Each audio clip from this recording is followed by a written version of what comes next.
Mitra diamonds മാറുന്ന കാലത്തിന്റെ ആഭരണ സങ്കല്പങ്ങൾക്കൊപ്പം.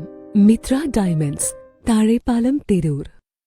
തിരൂർ നിയോജക മണ്ഡലത്തിൽ വേറിട്ട പദ്ധതിയുമായി കുറുക്കോളി മൊയ്തീൻ MLA. തിരൂർ നിയോജക മണ്ഡലത്തിൽ മെഡി ഹെൽപ്പ് ആരോഗ്യ പദ്ധതി നടപ്പിലാക്കുമെന്ന് കുറുക്കോളി മൊയ്തീൻ MLA പറഞ്ഞു. ഞാൻ പഠിച്ച സ്കൂളാണ്, ഞാൻ PTA പ്രസിഡന്റ് ആയി പ്രവർത്തിച്ച സ്കൂളാണ് കൽപ്പകഞ്ചേരി സ്കൂൾ.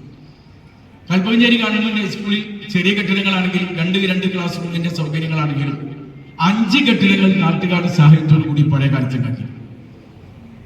അത് ഷീറ്റിട്ട് നോക്കിയായിരുന്നു, അപ്പൊന്നും ആയിരുന്നില്ല.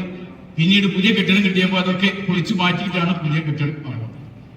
നാട്ടുകാരുടെ നിസ്സീമമായ പിന്തുണ ഇവിടുത്തെ പൊതുകാര്യങ്ങളിൽ നമുക്ക് കിട്ടാറുണ്ട് എന്നൊരു പ്രത്യേകത. ഇങ്ങനെ നാട്ടുകാരുടെ സഹകരണം ഉള്ളത് കൊണ്ടാണോ ഗവൺമെന്റിന്റെ വിഹിതങ്ങൾ വരാൻ അടച്ചു നിൽക്കുന്നത് എന്നൊന്നും നമുക്കറിയില്ല. എങ്ങനെയായിരുന്നാലും ആവശ്യമായ വളർച്ച നേടാതെ ഇപ്പോൾ നിൽക്കുന്ന ഒരു സാഹചര്യം. അപ്പൊ നമുക്ക് ഈ ആരോഗ്യ മേഖലയ്ക്ക് നമുക്ക് ഒന്നിച്ച്, അതിൽ രാഷ്ട്രീയമൊന്നും നമുക്ക് വേണ്ട, അതിൽ ഒന്നിച്ച് നമ്മൾ നിൽക്കുന്ന ഒരു സാഹചര്യമാണ്. ഞാൻ എല്ലാ രാഷ്ട്രീയ പാർട്ടിക്കാരെയും ഇടതുപക്ഷത്തും വലതുപക്ഷത്തും അതിനെ നടുക്ക് കേന്ദ്രം വെച്ചുകൊണ്ടിരിക്കുന്നവരെയും ഒക്കെ വിളിച്ചു വിവിധ ആരോഗ്യ പദ്ധതികളുടെ പ്രഖ്യാപനവും യോഗത്തിൽ നടത്തി.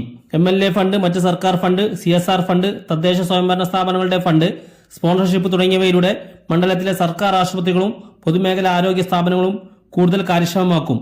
തിരൂർ ജില്ലാ ആശുപത്രിയിലും മറ്റ് ആശുപത്രികളിലും സ്പെഷ്യാലിറ്റി, സൂപ്പർ സ്പെഷ്യാലിറ്റി വിഭാഗങ്ങൾ ആരംഭിക്കുന്നതിനും കൂടുതൽ ഡോക്ടർമാർ, സപ്പോർട്ടിംഗ് സ്റ്റാഫ് എന്നിവയുടെ സേവനം ലഭ്യമാക്കാനും ശ്രമിക്കും. തിരൂർ ജില്ലാ ആശുപത്രി ഉത്തര കേരളത്തിലെ മികച്ച ക്യാൻസർ ചികിത്സാ കേന്ദ്രമാക്കി മാറ്റാനുള്ള കൂട്ടായ പരിശ്രമവും നടത്തും.